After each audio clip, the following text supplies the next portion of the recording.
Thank you very much indeed for joining us today. In the last 2 days we've had snow, and in the last half hour we had a fire alarm. But here we are, and here is Naila as well, which I'm relieved that Via Rail actually did the goods this morning and brought you to us all the way from Montreal. Great to see so many of you here, given the weather, given March break. Really fabulous to see such a strong turnout. And again, I think this is one of a number of series in the Gender Speaker Series, and the turnout has been consistently good, and I think it's growing. And it's I think that's a sense of commitment to this work, interested to this work, and also, obviously, the environment in which we have a feminist international assistance policy of the Government of Canada is also creating even more momentum for these kinds of discussions. My name is Peter Taylor. I am Acting Director of IDRC's Inclusive Economies Programme area. I'm absolutely delighted to welcome Naila Kabeer. Naila and I were colleagues for quite some years. I was just saying, it's just like that we haven't met, I'd say, for at least 10 years, but the time just evaporates, when you meet up again, especially with someone like Naila who brings so much energy. And I must say, it was a joy working with her when our paths intersected very often within the participation team at the Institute of Development Studies. So we'll say a little bit more about Naila in a moment, and she will be saying much more herself. Just a few logistical items before we begin. This event is being live streamed in both English and French. Naila will be speaking in English, and though for all those in the room here, if you would like a translation, there are headsets available, and they're available just outside the door. After the presentation, we will certainly have time for questions. We have microphones, 2, which are here, and if you do have a question, then we'll just invite you to come to the microphone and to pose it.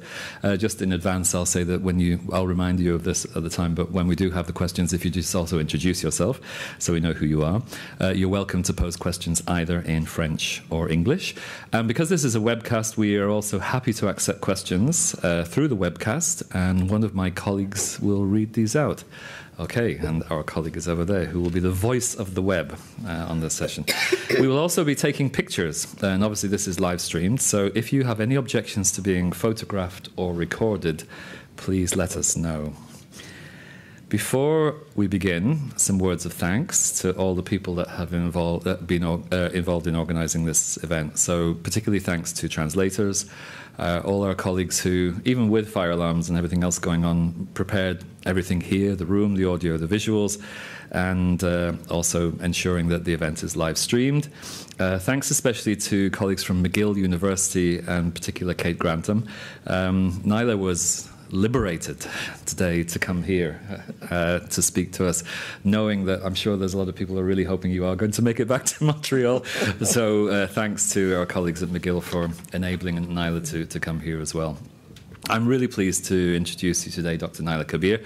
Naila is a Joint Professor of Gender and International Development for the Department of International Development and Gender Studies at the London School of Economics and Political Science. She has extensive experience in research, training and advisory work in the field of gender, labour markets, livelihoods, social protection and collective action. She's interested in understanding how inequality plays out in households, labour markets and the wider economy. Her work has focused on South and Southeast Asia with attention to the intersection of gender and socio-economic inequalities. Naila has a very long list of publications, and it would be futile of me to even attempt to indicate the breadth and the range of those. But I'll just highlight one, a recent book called Organising Women Workers in the Informal Economy Beyond the Weapons of Weak, which was published by Zed Press in 2013. And that focuses on the collective organisation of women's groups in the informal economy in the Global South. In addition to that, I think, as will become apparent very shortly, Naila is an eloquent, passionate and committed researcher and speaker, and I know that we're going to enjoy her presentation, which today is titled Women's Livelihood Capabilities, Reviewing Evidence over the Life Course. And the presentation will bring together key findings from evaluations of policies and programs seeking to promote women's livelihood capabilities at different stages of their life course: old age, prime working age and adolescence. Naila, over to you. Thank you. Thank you very much. I'm very pleased to be here, of course. And very interestingly, I think I was telling Ariane that This talk is based on a paper that I'm currently in the process of finishing. And in many ways, it picks up on a paper that IDRC had commissioned at the start of the GROW program, which looked at gender inequalities in the labor market. And what this paper does is to take that as background and look at how policies and interventions can either reinforce inequalities in economic capabilities or else start to challenge them. I will not cover the full life course story because we have only 40 minutes, but perhaps if there's questions, I can address it then. So let me start by saying that I'm going to be talking about a theory of change which develops my own approach to empowerment and why we had a life course approach at all. And then I'm going to be focusing at what the literature on policy interventions and initiatives and so on tells us about the roadblocks to change. And then what do they tell us about pathways to change? So I always like to end on a rather positive note. And then I'm going to have just a few concluding comments. So the paper was commissioned, I was reminded by my colleagues, commissioned by the GAGE program, and which is looking at initiatives to transform the lives of adolescents with a particular focus on adolescent girls. Okay, so going back to empowerment, my own definition of empowerment refers to the processes by which people who have been denied the ability to make strategic forms of choice, voice, and influence in their own lives, the wider community, are able to achieve these kinds of choice, voice, and agency. And if we elaborate the very basic definition of empowerment, it gives us a very basic theory of change, which is resources, and these resources may be material resources like land or credit or equipment or various kinds of services. They can be human resources, what the individual is able to do, and they can be social resources, the connections with others, access to influential people, and so on. And resources lead to changes in agency, which in turn gives us the kind of outcomes that people are able to achieve.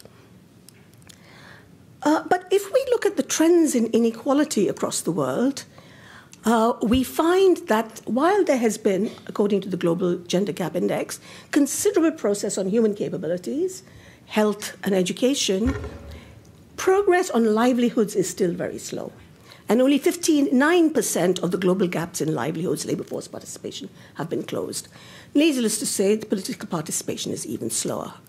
So in asking about empowerment and how these interventions that provide livelihood resources to women, we have to try and engage with what is it that blocks processes of change.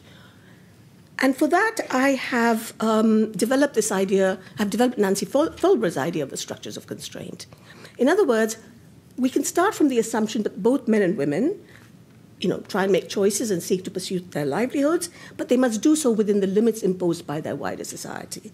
And the structures of constraint I divided into about 2 or 3. One is those values, norms, practices that are embedded in what Anne Whitehead calls the intrinsically gendered relationships of family and kinship. So, for instance, they tell us about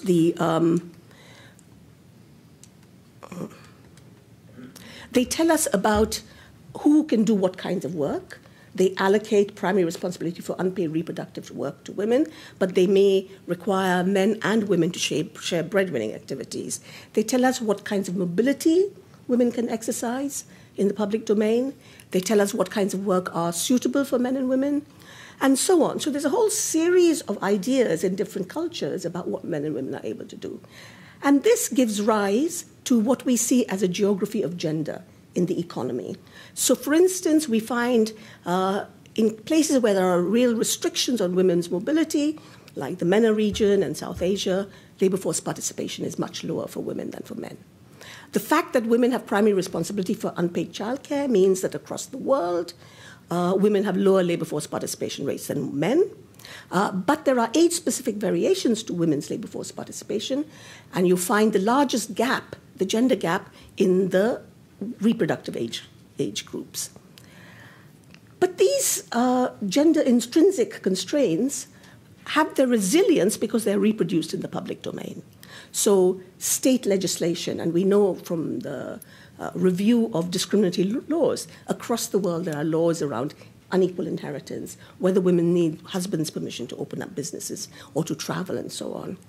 You have unconscious bias on the part of officials that may be charged with addressing gender inequalities.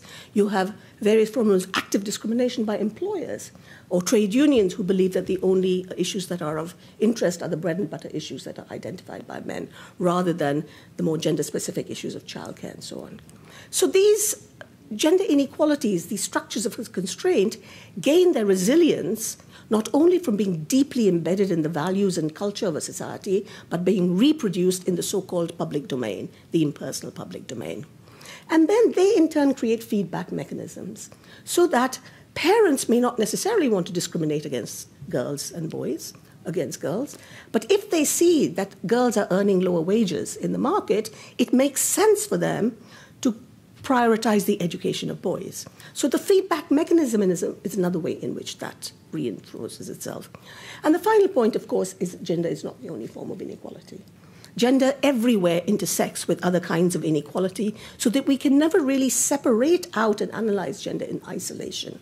And what we do find is although poor men and women, or men and women from marginalized groups, may share many forms of oppression in common, gender normally intensifies the disadvantages associated with being in that group. So one very good example of this is the fact that, in richer countries we talk about the glass ceiling, and the fact that often the wage gap is much higher at the top. It's true at LSE, by the way, amongst professors, amongst the academic staff, the wage gap is higher at the top. 25% at the top, or 21% compared to 5% at the bottom. But in poorer countries, what we have is a sticky floor. The wage gap is much larger amongst the poorest people, because in those places, gender is reinforcing disadvantage. So those are the structures of constraint, and they give rise to these what I call the geography of gender. With the largest gender wage gaps in labor force participation in regions with strict controls over women's labor force participation, the age-specific variation in women's labor force participation with the lowest rates in the reproductive years, and the concentration of women in various, much more so than men, in various forms of informal wage work or self-employment and so on. And the other thing, of course, in the life course part of my analysis is the fact that amongst older people, we find that in countries with formal pensions like Canada, labor force participation amongst the older generation is very low. But in poorer countries, the labor force participation of the 65 plus is quite high because there is nothing else that they can do, and it can be even high amongst the 70 and 80-year-olds. And similarly, adolescence, we find that there is variation across the world, but girls, first of all, are less likely to be economically active than boys, but unemployment rates are often higher for girls who are economically active. So let me see if I've left anything out from there. Okay, so in terms of my theory of change, it's essential to take account of these. It's no good saying resources, agency, and achievements. We need to understand how livelihood interventions are going to be affected by the structures of constraint. So what I've done is to complicate it a little bit. I need to get those arrows sorted out a bit more, refine them a bit, but essentially it's saying that all interventions are unfolding in the context of these structures, and therefore we have to ask questions about whether an intervention that is trying to deliver some kind of resource or service to men and women for their livelihoods actually manages to deliver these resources. We cannot take that for granted. Secondly, even if they manage to get these resources, we have to ask questions about whether these resources translated in any form of meaningful agency. We have to investigate that. That is an empirical question.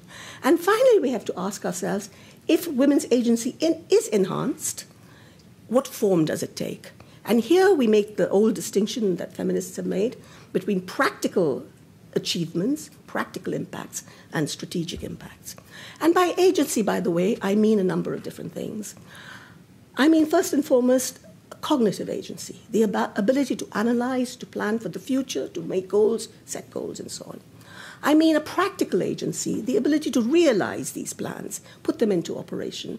And I also mean something far more subjective, a subjective capability, which is a sense of agency. How you regard yourself, the self-worth you have, how you see your place in the world, how you regard yourself in relation to others. And that sense of agency, to me, is the absolute essence of empowerment. So now let us ask ourselves, I'm trying to go rapidly because of this 40-minute deadline. Okay, what are the roadblocks? If we look at all the literature, and I've reviewed as much as I could, and mainly relatively recent literature, by which I mean since 2000, which is quite recent for me, what are the roadblocks? Well, first of all, what explains why interventions don't manage to deliver the resources and services they're supposed to do? Well, in some cases, let's look at agricultural extension work. You know, it still continues to bypass women farmers, even after so long. Part of it is a generic bias against poor and isolated farmers, amongst whom women are likely to be overrepresented. Some of it is gender-specific bias, the failure to recognize the kinds of work that women do as agricultural work, or to acknowledge the crops that women grow as important crops. My friend Martin Greeley, who you know, has for a long time refused to believe that women in Bangladesh worked because they weren't working on rice. Alors, il y en a qui n'ont pas voulu travailler sur cette question parce qu'on ne faisait pas l'agriculture du riz. Alors, voilà un obstacle qui vise le sexe. Aussi, un autre problème qui est lorsqu'on parle de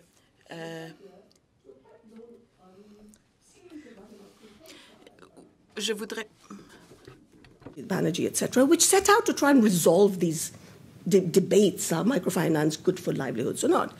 But interestingly, they targeted, in some cases, women, in some cases, men and women, in urban India, in rural Ethiopia, and rural Morocco, in Mexico, and so on.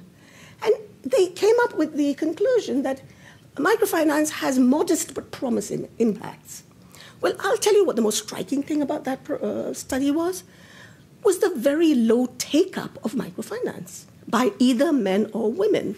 It varied from like 17%, right, in India, to, 17% in Morocco, 18% in India, 19% in Mexico, 31% in Ethiopia. Now, what kind of a take-up is that, right? However, 50% in Mongolia, and I'll come to that. And it was generally men who benefited, even if it was sometimes targeted to women. Now, these modest impacts partly reflect this modest take-up, but why the modest take-up? And I think it's because microfinance was irrelevant in a low-income neighborhood in India, where most people, men and women, relied on wage labor. It was irrelevant in sparsely populated and remote rural areas of Ethiopia and Morocco. It wasn't particularly useful in the border areas of Mexico with high levels of violence and a very transitory population. So my conclusion from that article would have been microfinance is irrelevant in this context. But that was not their conclusion. And interestingly, of course, they had indicators of women's empowerment, which all proved to be null. Nothing, not surprisingly. A second set of blockages to change relate to why, when you do manage to get these resources to women, why do these resources not translate into capabilities, into women's capacity to act and achieve valued outcomes? First, initial conditions, by which I mean gender inequalities or inequalities in the assets and capabilities with which people come to a program. And time again, we find that input subsidy, a fertilizer subsidy in Malawi.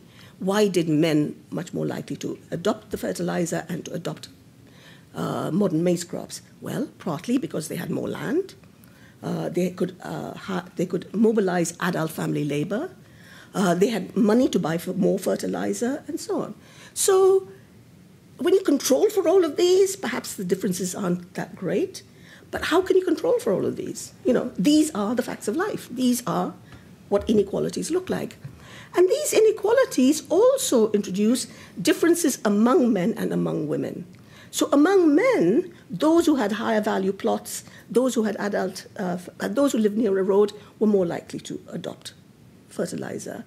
Amongst women, the variations amongst women was, first of all, whether they had non-earning income, remittances from mainly husbands, and whether they had the money, there was another one.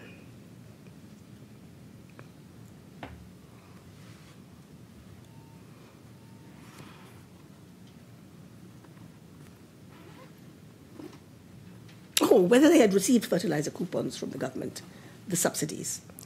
So these kind of initial conditions differentiate amongst men and women, and amongst women and women, and men and men. And we find this again and again and again. A second set of constraints, of course, is the unpaid division of labor. And here we find that the ability of farmers to act on agricultural extension advice when they do receive it is constrained by the fact that they might have childcare responsibilities and so on. And with entrepreneurs as well, along with initial conditions, the issue of childcare and time constraints is another factor. So essentially what we find in all of these studies is the impact of training, microfinance, whatever it is diluted in the case of women because of these unpaid care responsibilities. So for instance, and these responsibilities and the other cultural restrictions constrain women to forms of enterprise that are dictated by the need to balance their paid and unpaid work and by the need to not travel into the public domain, while for men, the decision on enterprise is dictated by profit, right? And what we know from a study in Mexico is opportunity entrepreneurs who respond to opportunity have much higher growth rates and do better than those who take it up out of necessity. And women are more likely to be necessity entrepreneurs. And we find a number of very famous studies of asset transfers, cash and working equipment, in Sri Lanka to micro-entrepreneurs. Well, men reported quite high rates of profit very quickly. Women reported null, zero. And the reasons appeared to be that women were restricted to home-based activities. The furthest they went was like 1 kilometer away from their homes, whereas men ranged much wider. Women were in specific activities which were considered suitable for women, like making lace, and men were in mending bikes, and guess which one paid more. So if you ranked these different activities by their gender composition, the more women composed an activity, the lower the returns.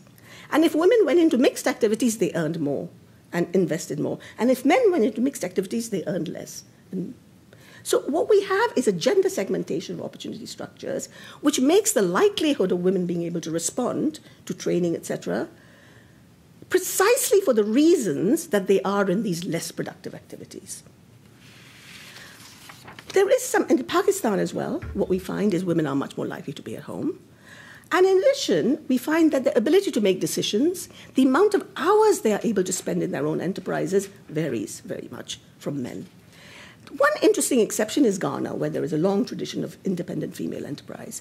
And here, this transfer of cash and equipment, while men on average reported higher profits, women at the higher end of the enterprise spectrum reported quite large profits, in fact, larger than the average for men. One is long tradition of female enterprise, but secondly, these women came from higher class backgrounds. They started out with larger enterprises, they had access to formal education, they were formally educated, they had access to formal finance, etc. So class offsets some of the disadvantages of gender. We look at training programs, and then people say, oh, women are dropping out, and they're not. Well, why not? First of all, they have childcare responsibilities. They cannot, even if they enroll, they cannot complete. And again, it's interesting how many of these studies, most of them these experiments, tell us at the end, oh, women weren't able to complete these programs. Well, what did you expect? You know, But one interesting study tells you a little bit that in certain contexts, there is a life course element to the story. So in Peru, microfinance borrowers, younger men grew their enterprises quite fast. Up to the age of 30, they slowed down. Women were much slower until their children grew up. And once their children had grown up, the growth in their enterprises outstripped those of men. So there might be, in certain areas, a difference between when your children are young and when your children get older. Another issue, of course, is intra-household power dynamics, and we talked about who makes decisions, not only about my enterprise, but about your enterprise. And secondly, of course, it takes the form of who is able to mobilize whose labor, right, in the family. And again, here, a study of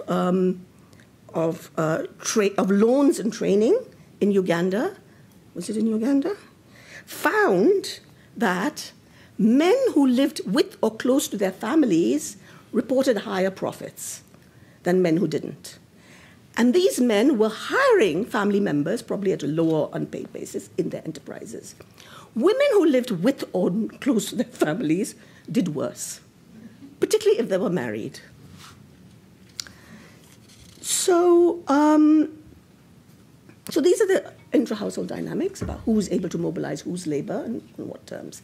And finally, of course, there are what I call holes and gaps in the opportunity structures. So for instance, a vocational training program in Kenya found that both men and women opted for very gendered occupational opportunities.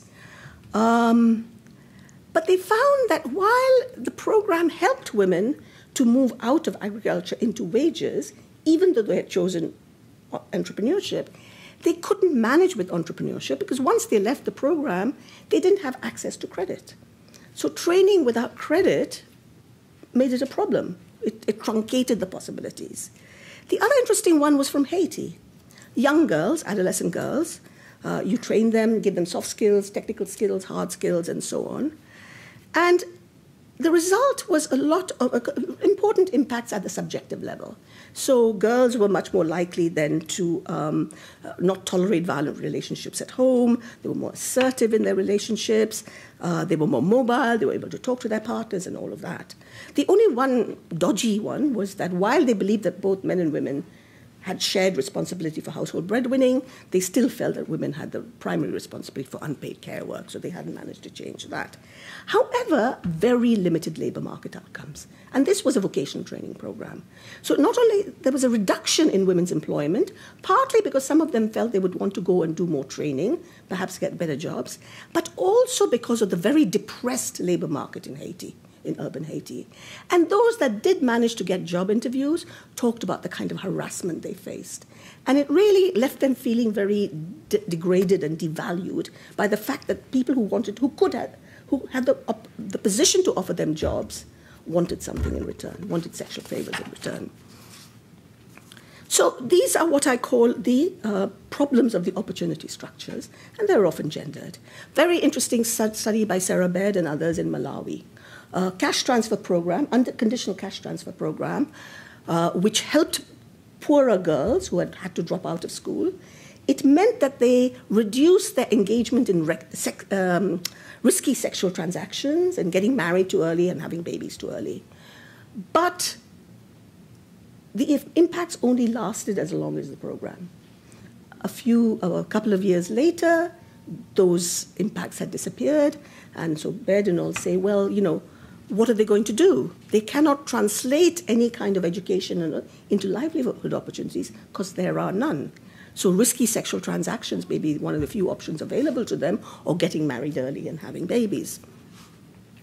So to get back to our theory of change, what these findings demonstrate are the multiple and overlapping ways in which elements of the structures of constraint combine to mediate the impact of interventions, whether it's the biases and preconceptions in the program, whether it's the attitudes of program providers, whether it's the attitudes of the program recipients themselves, or whether it's the larger structure of opportunities. So then we want to turn to slightly more positive findings. So what can we learn from these studies about where did we find interventions that somehow, even partially, subverted these, or bypassed them, or circumvented them? What kinds of examples are there? Well, as you might guess, designing training, designing interventions to develop capabilities and human capital needs to reflect the kinds of constraints that we are talking about. At a very simple level, paying girls and women for transportation and childcare helps. And so we have a number of programs. A youth training program in Peru reported that half of its participants were women, and it had tried to recruit women through providing childcare stipends to mothers under 5. Adolescent girls in Liberia credited transport allowance and free childcare for allowing to fully participate and complete the program. So one is recognize that there are these constraints, and it's going to make a difference. 2 is one very interesting simplifying agricultural manuals to take account of the lower literacy of female farmers led to some very concrete outcomes as far as soil replenishment, soil fertility replenishment technologies were concerned. And elsewhere, there have been attempts to recruit more female extension agents, because it's found that somehow female extension agents very often think it's part of their obligation to visit female farmers in a way that male extension agents don't.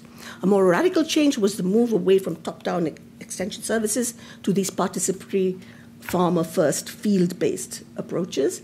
And there are studies that have shown in 3 of the African countries the impact on women was greater than the impact on men, possibly because men already had a lot of other alternatives and opportunities. Again, where you design training and these capacity building exercises which address growing elements of the labor market, you're likely to be more successful. So vocational training in Latin America partnered with private sector employers. And the private sector employers' desire for different skills informed the training programs. And a number of these Latin American vocational training programs reported much higher impact for young women than for men. Again, men had the opportunities. For women, this added vocational training and the job placement element meant that they went out and got more formal jobs.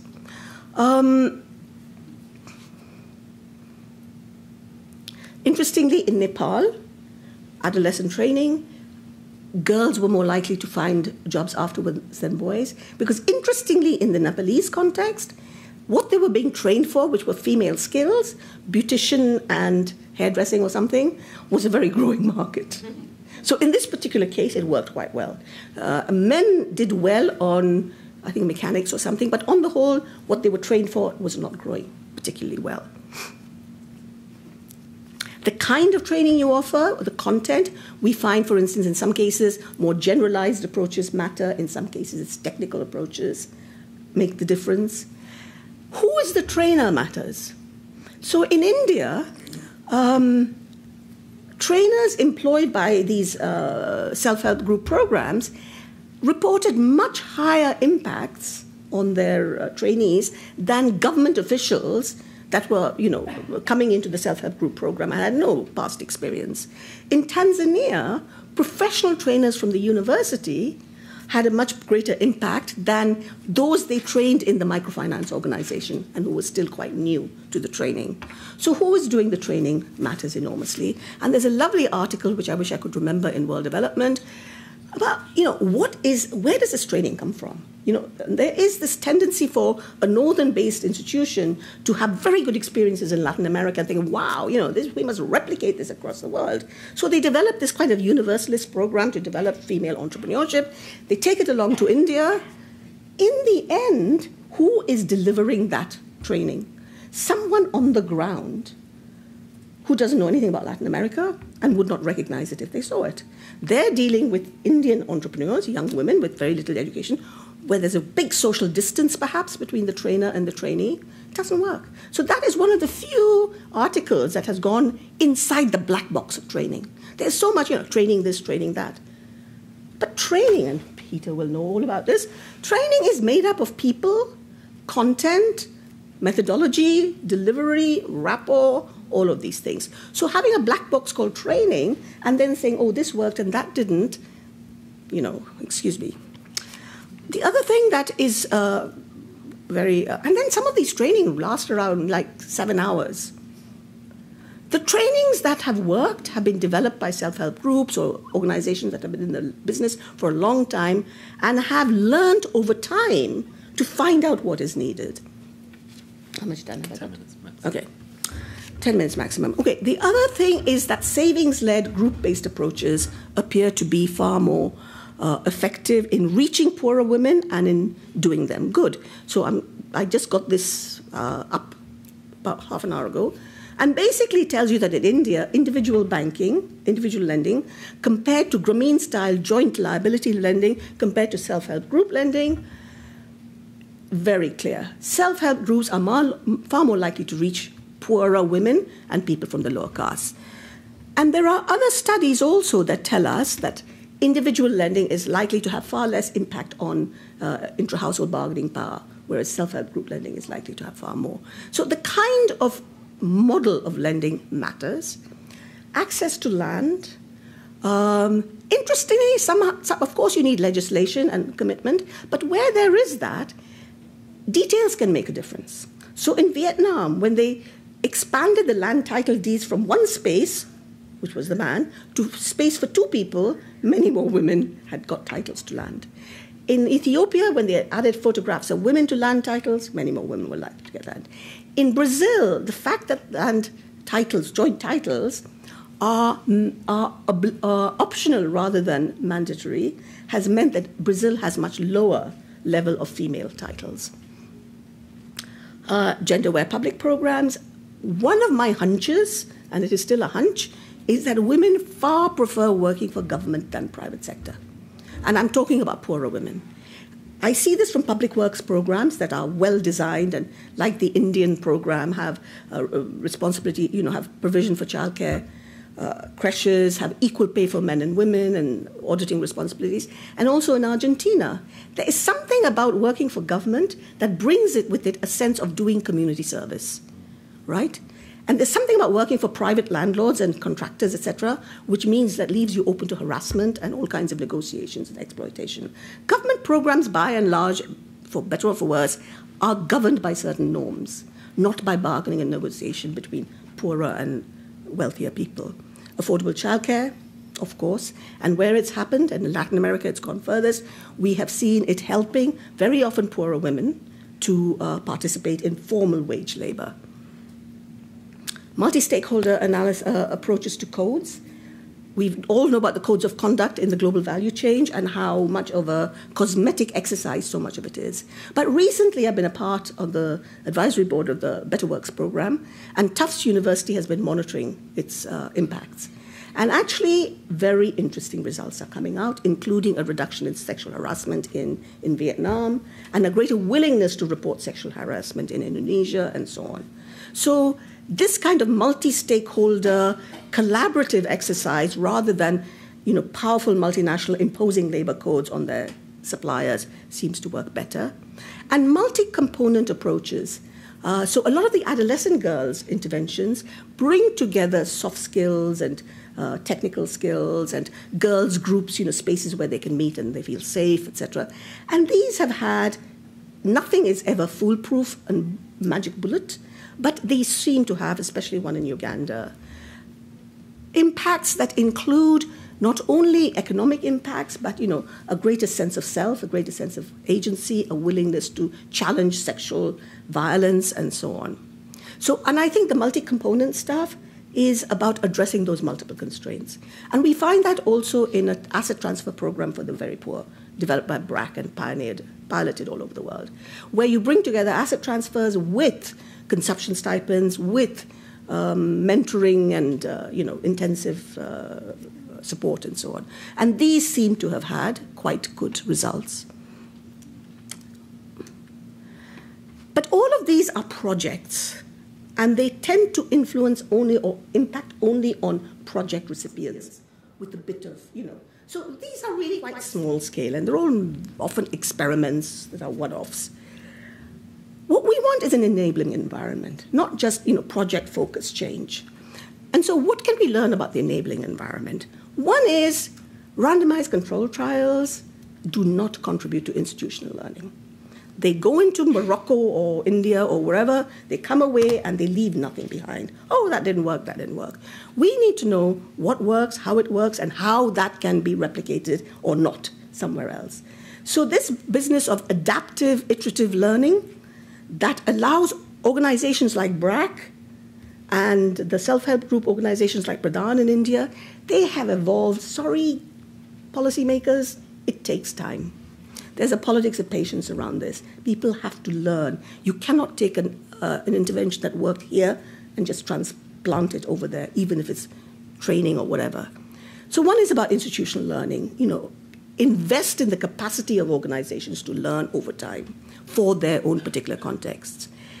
Structural responses to mobility, women's time and mobility constraints, roads, utility, electricity, all of these things have an impact on reducing some of the drudgery and time involved in the unpaid aspects. State intervention, states can reinforce gender inequality and they can also help to challenge it. So minimum wage legislation in South Africa, Brazil, etc., has made a huge difference to those at the bottom of the wage distribution. Making part-time work legal in Argentina has allowed many mothers to participate in formal wage work. There's a program, a law in Morocco that addressed family-specific constraints, and it has allowed younger women to go out and be economically active. So there's a whole set of interventions that are state-driven, that are about law and policy.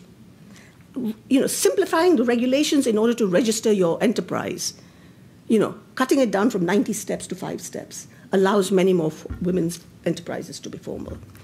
And of course, transforming the structure of opportunities, and here we are talking about the macroeconomic environment and to what extent employment features as a central aspect of this. So 3 points in conclusion. What are we measuring when we measure impact? A lot of people simply measure labor force participation, right? But if we're talking about women's empowerment, we want more than, I've got more business skills. One of the findings from the enterprise literature is that training helps to promote women's business knowledge and skills and even practices, but not their profits. Why not? We might measure that, one of the things about looking at this life course stuff is there is so much evaluation of the impact of elderly old age pensions on their children and their grandchildren, but very little on the elderly themselves. Isn't that extraordinary?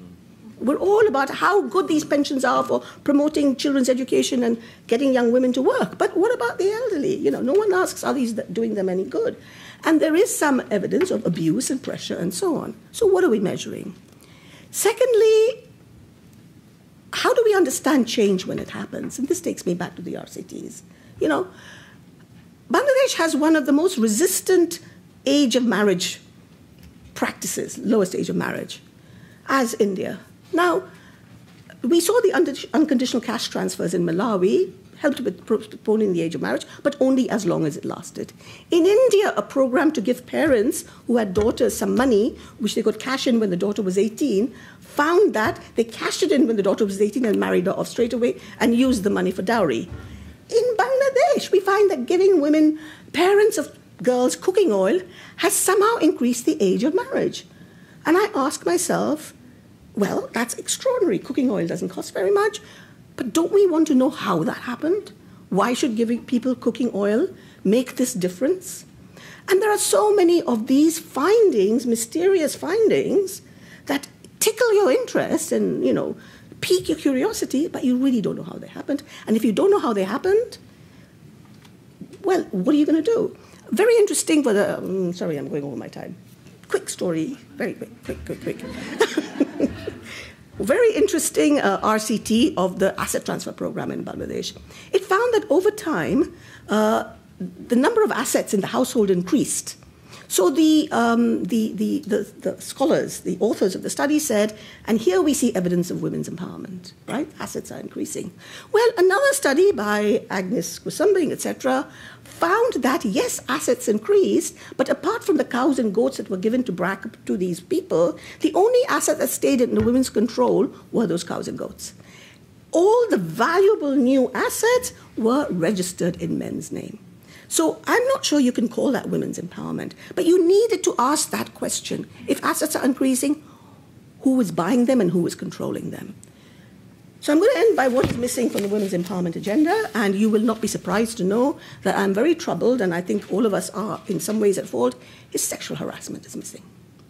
And it has really come to my attention because I'm just winding up a research project I've been doing in Bangladesh, and I find that when we talk about the low labor force participation rates of women in countries like India and Bangladesh, where there are so many restrictions on women's mobility in the public domain, it is not just the experience of sexual harassment that matters. Though, of the women who worked outside the home in our survey, I think 30% did report sexual harassment, but only 6% of the overall sample.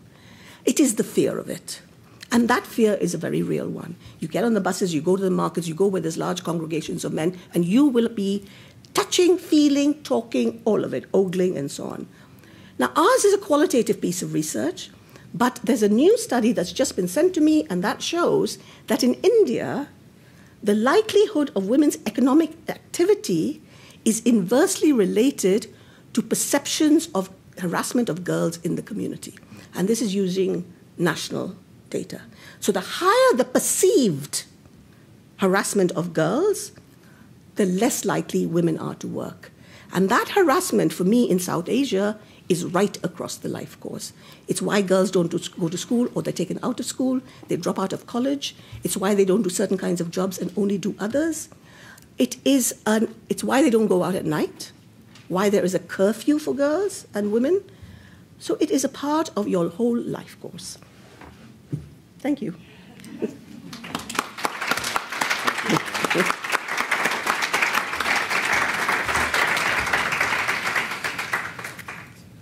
Naila, thank you. I think we all sensed that actually you were just warming up. So, I mean, your knowledge is encyclopedic. I actually stopped counting the number of country cases that you mentioned with very specific examples of how this evidence is playing out in those national contexts. And this question of what do we learn from these multiple efforts to try to evaluate and learn from all of these interventions. And I think the point that comes through very strongly for me is how isolated our efforts continue to be. You know, even when there are clearly questions which require complex ways of looking at them, we still gravitate towards simple ways of trying to find the answer, and then even more simple ways of trying to address them. Yeah. So I'm not sure if that's a positive or a slightly, still concerning issue to keep in mind. But let's open it up to the floor. We have 10 minutes. We have 2 microphones. Let me invite anyone to come up to the mic. We have 20. Sorry, we have 20 minutes. That's even better. That's great. Okay, 20 minutes. Thank you. And if you could just say who you are, that would be great. Sure. Hello. Thank you so much for that presentation. It was really wonderful. My name is Julia Czeszczukowska. I work for Global Affairs Canada in the International Assistance Research and Knowledge Division. And I had a question about domestic violence and how when you do women's economic empowerment, it can at times increase domestic violence in the household. If you had come across any research on how to mitigate this important risk. Thank you so much. Is it okay if we take a few? Yes. Yes. Okay. Thanks. Heloise. Hi. Heloise Emden, Carleton University. Naila, thank you so much. I've been following you as a participant, watching all your papers, and so I really appreciate you being here. Thanks also for your skepticism around RCTs, which ironically were kind of imposed on the development field a lot by DFID, who wanted to do quick synthetic synthesis work in order to find out the effect of intervention. So I really thank you again for looking at the longer-term effect of development work. I have a question, though, and this relates to the difference between enterprise versus wage earning. As a South African, I was very interested in the way in which women were taking on telecommunications opportunities as they came along. We saw a great,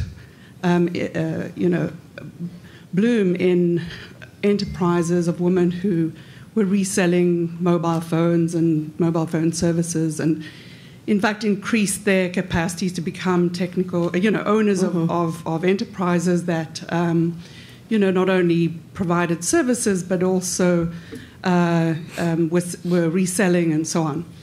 And from a few interviews that I did while I was at the Development Bank of Southern Africa, it appeared to me, and I don't know if anybody's taken this further, it appeared to me that the women who really could see profit and whose lives really changed and for whom empowerment became real had separated their household income and their enterprise income, which I don't think happens if you're a wage earner. If you're a wage earner, it goes into the household, you pay whatever it is, the schooling, the services. And we found that enterprises where that separation didn't happen, where the money was going back into the household, the household was necessarily diverting what could have been translated into profits. So in essence, the household income was going up, but the enterprise profits weren't. And I just wanted to mention that possibly as a question when you go through, when I listen to your examples, whether or not that would play out, because you mentioned how women in enterprises didn't necessarily show profit, but did their household,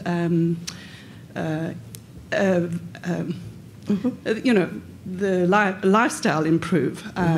What we found in Uganda was women would say... Sorry, Heloise, we'll need to get some more questions. Okay. Would say that they were able to pay for school fees, but they might not necessarily have reinvested in their enterprise. So I think it's an issue of training. Great, thanks. We do have 2 mics as well, if... so sure. Please. Hi, Donna Steff of Oxfam Canada. I'll keep it short. And it's a simple question, but maybe a complex answer. You talked about how gender always intersects with other forms of equality, and taking all of the findings that you presented today, what way forward and what learning, what interventions can Global Affairs Canada apply to their growth that works for everyone pillar in the context of their new feminist international assistance policy? How do we take what you presented today and apply it in a concrete way? Thank you.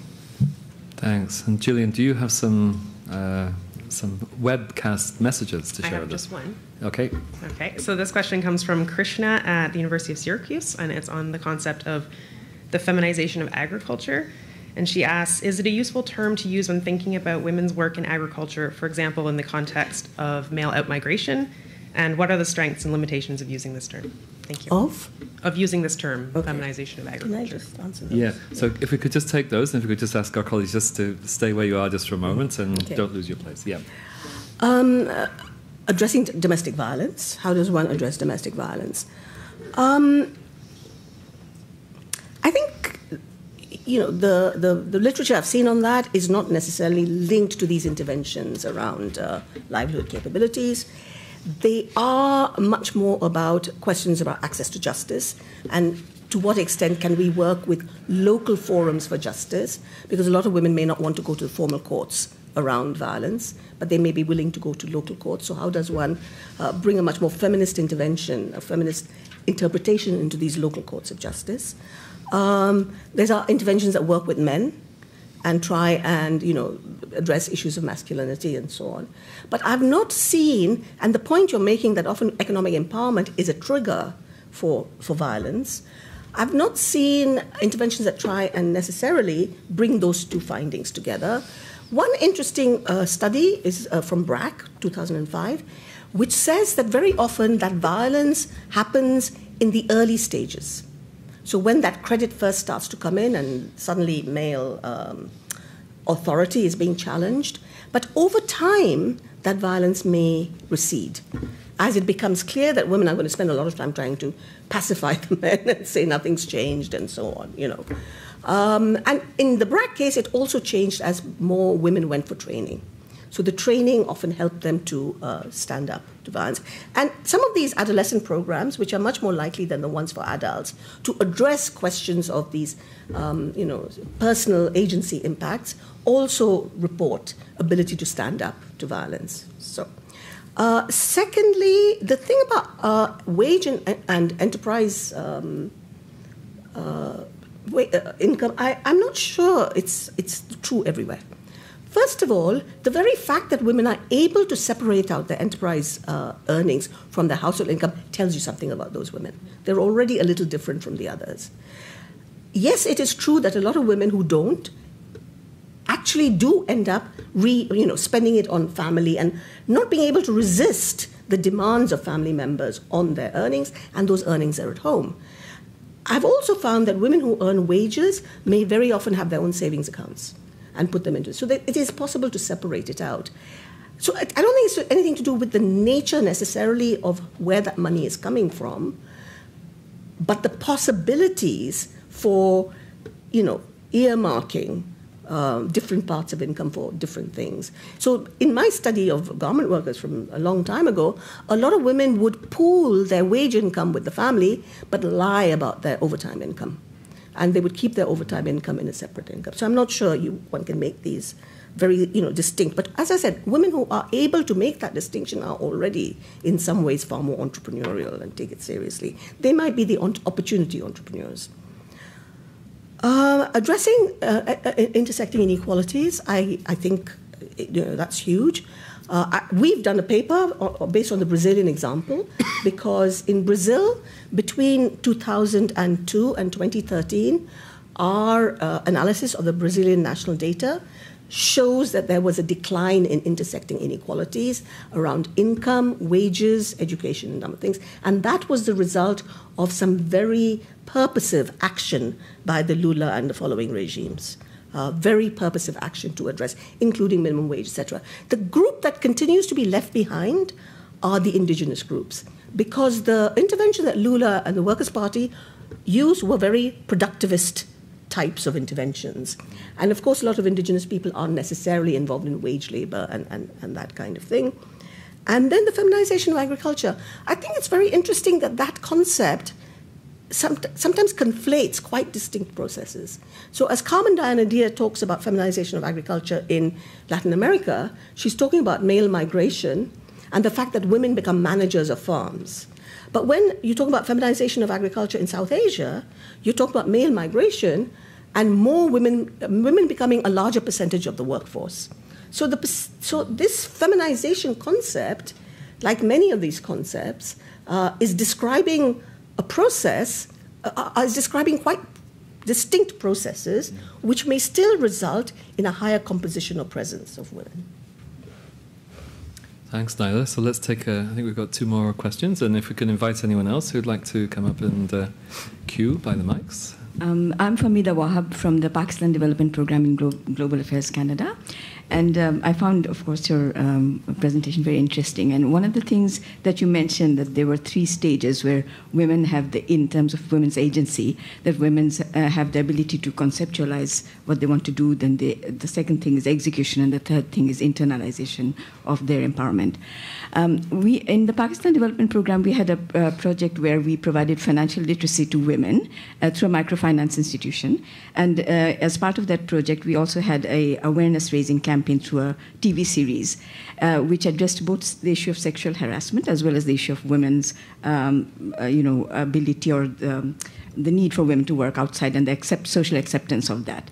And a study showed that while men's perception changed regarding sexual abuse as well as women's participation, the majority of them, more than 80%, still felt the primary responsibility of childcare and taking care of housework was that of women.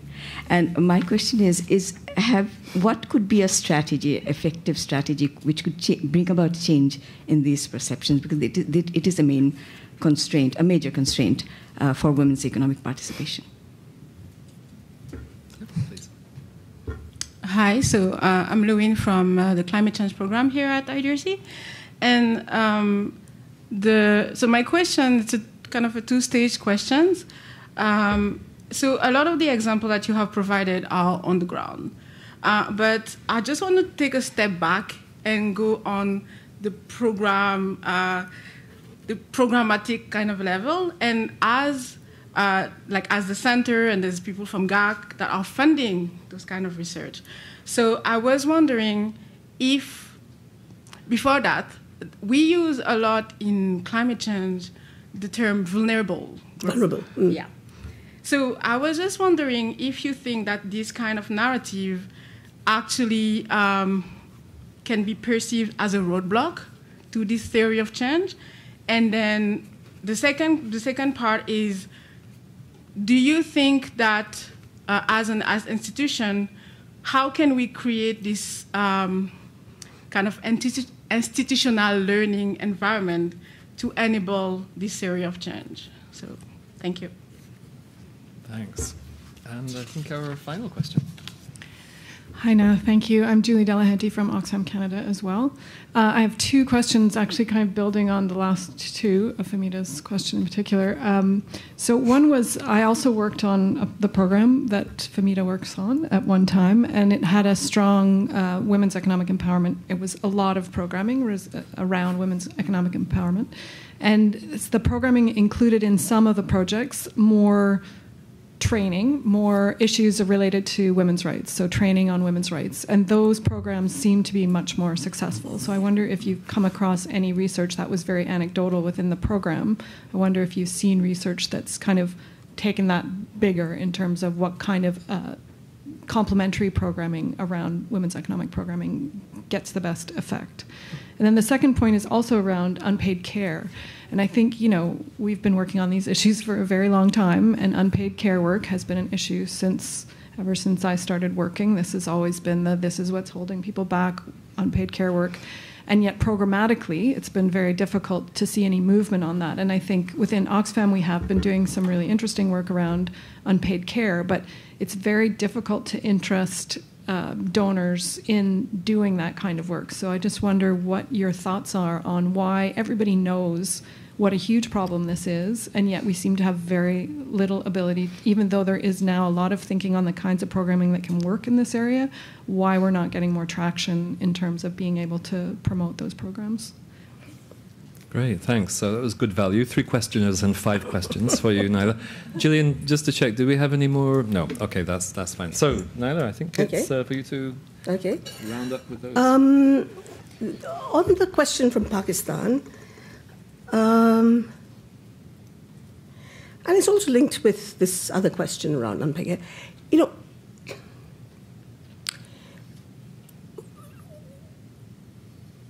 One of the differences for me between what is happening in the global north and what is happening in the global south and how things play out is I don't hear, even though we recognize that the unpaid care work burden, along with all those other unpaid reproductive activities like foraging for fuel and gathering water and all the things that form part of unpaid reproductive work rather than just cooking and care and so on. This is me kind of just, speculating, so it's not based on some profound, set of studies. So I think in the global north, the issue of unpaid care work has become so important because of the extensive the expansion of markets and the expansion of waged work and the expansion of quite formal waged work, where the conflict between, being able to keep a job and to do the other work is very intense. And so we see this part-time work. The solution is part-time work. I think in many of the less developed countries of the global south, first of all, I don't hear women demanding support for unpaid care.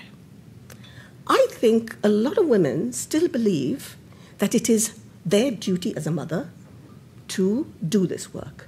They are demanding support for all that other unpaid reproductive work. They're demanding support for the drudgery of going miles for water, etc. But I was looking at it. Yes, there was a study. I was looking at a study from India. And it was, how do we mobilize the rights of domestic workers? And one of the very long-standing activists said, we have to rephrase this whole thing around domestic work, etc., as productive rather than reproductive. Because in the South Asian context, the moment you say reproductive, it's okay, it's women's work. But to go back to the earlier point, there are many demands that the women's organizations and feminist movements have mobilized around. And the demand for support for unpaid care work is still, as far as I can make out, and please correct me if I'm wrong, is still coming from the global north, even though we recognize that it is a major constraint for the capacity of women to take up different kinds of opportunities. It is also much more likely to come from urban areas than rural.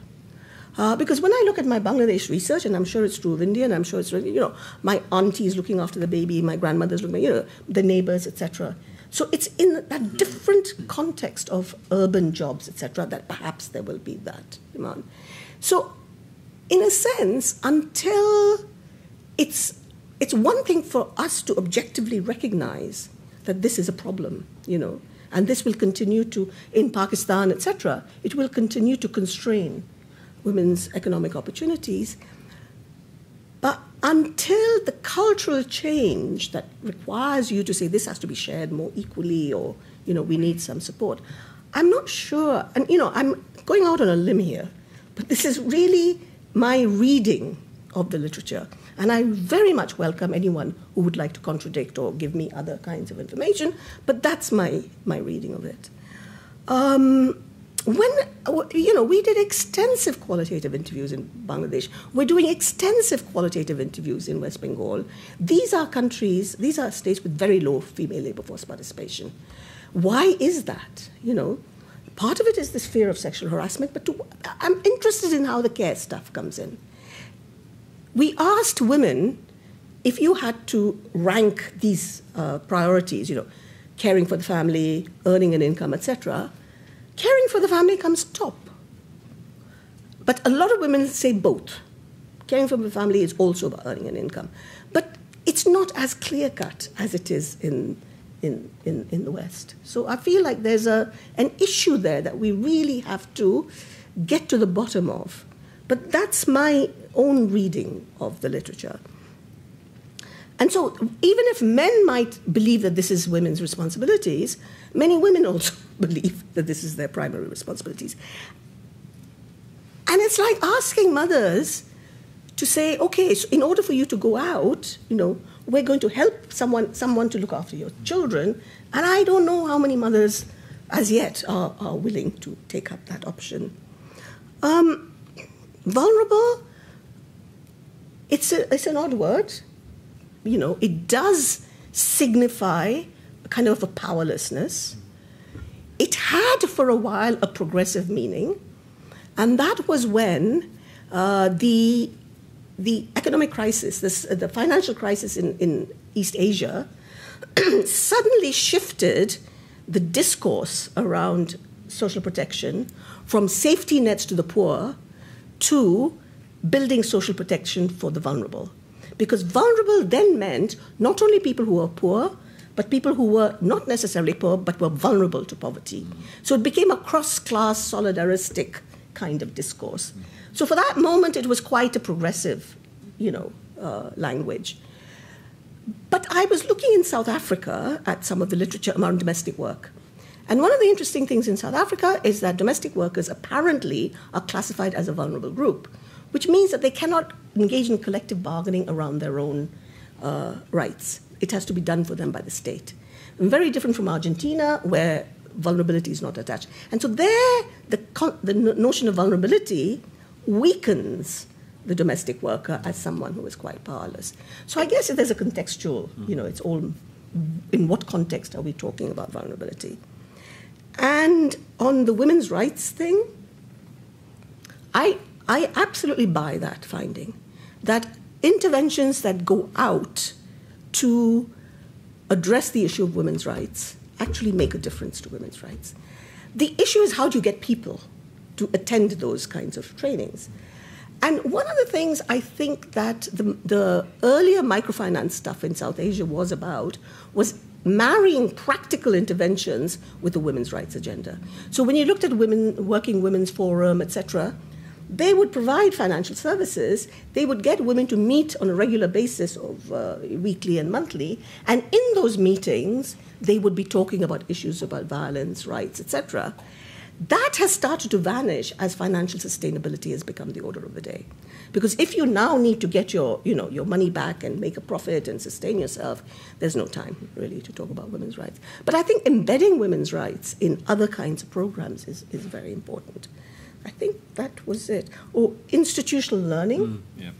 I think, well, that's about long time horizon. It's about being in it for the long haul. It's about,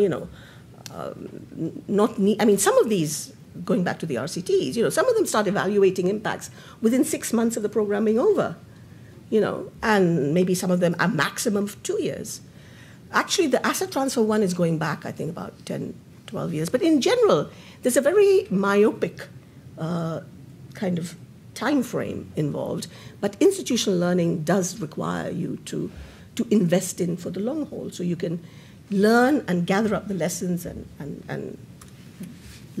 adapt accordingly. Okay.